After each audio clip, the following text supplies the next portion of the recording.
Vamos abrir essa reportagem do jornal Folha de São Paulo. Interessante essa reportagem hoje.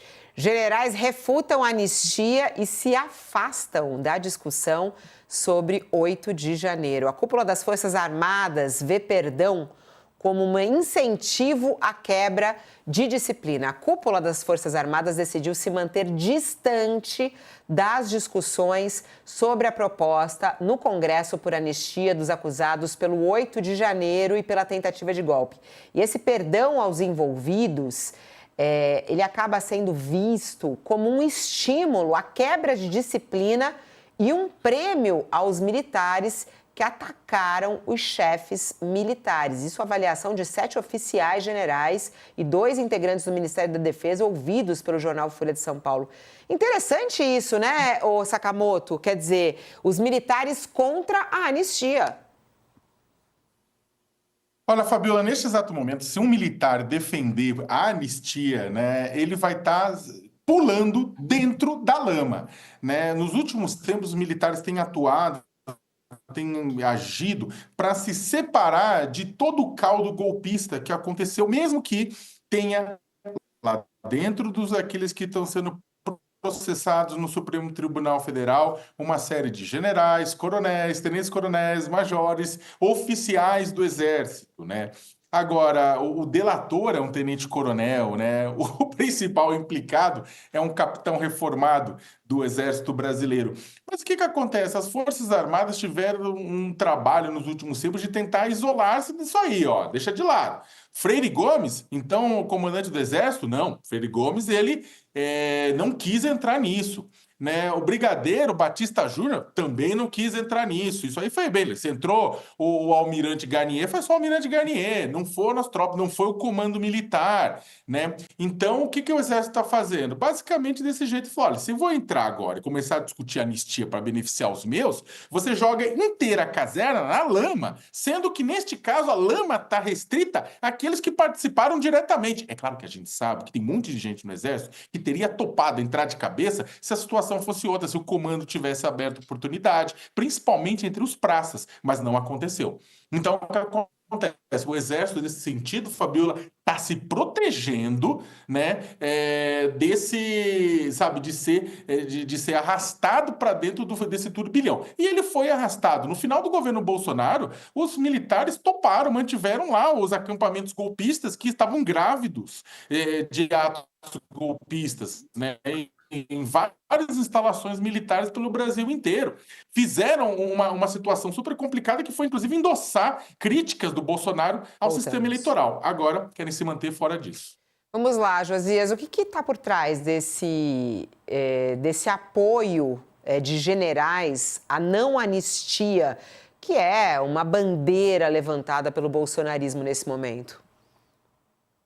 A Folha ouviu vários oficiais generais, né?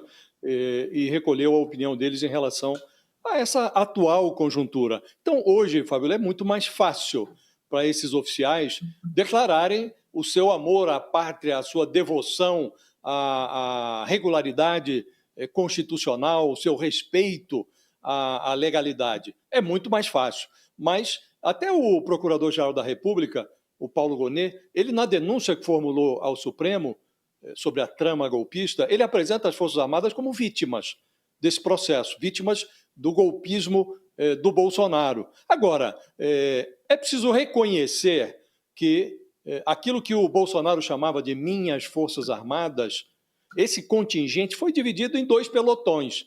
Havia os golpistas escancarados, que marcharam na direção do patíbulo e estão lá no patíbulo agora, respondendo como cúmplices do Bolsonaro, e no outro pelotão havia os legalistas envergonhados, porque a resistência foi muito envergonhada, ela não se manifestou na hora, prontamente, ela se manifestou bem depois.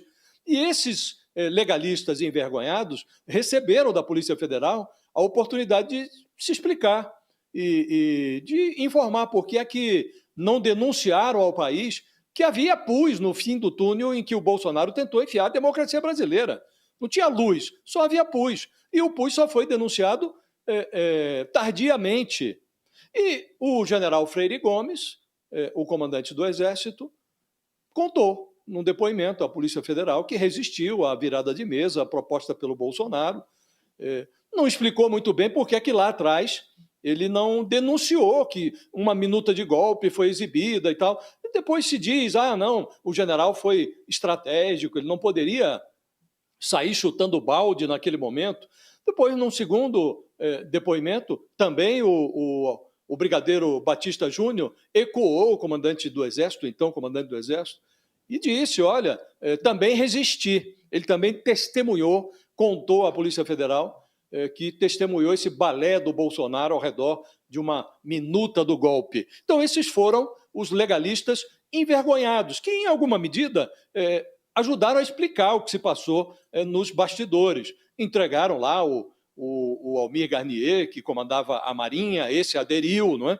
Então, hoje, é mais fácil, Fabiola, para esses oficiais que foram ouvidos pela Folha, dizer, olha, nós estamos do lado da lei, até porque seria um absurdo inominável se a essa altura, com tudo que já se sabe, com o inquérito aberto no Supremo, com esses oficiais cúmplices escancarados na fila do Supremo, como sentenças condenatórias esperando para acontecer, seria um absurdo que a essa altura alguém com assento no alto comando do Exército ou de qualquer outra força militar dissesse que o que está acontecendo aqui é anômalo, que saísse em defesa dos golpistas. Então, é mais fácil. E o que se verifica nessas declarações feitas sob anonimato, não devia nem ter anonimato mais.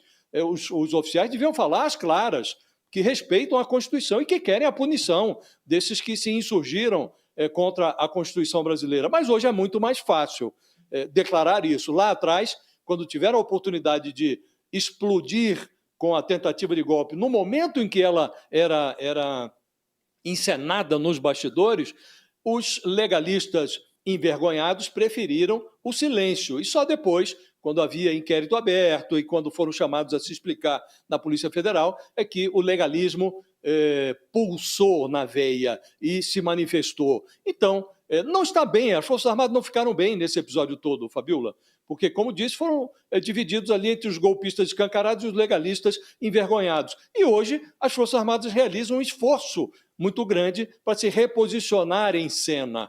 E esse esforço não será bem sucedido se, depois das condenações no Supremo, não vierem também as condenações na esfera judicial, porque precisa perder patente, precisa perder aposentadoria, é preciso que esses que conspiraram contra a democracia enfrentem uma punição muito além da que vem aí no Supremo.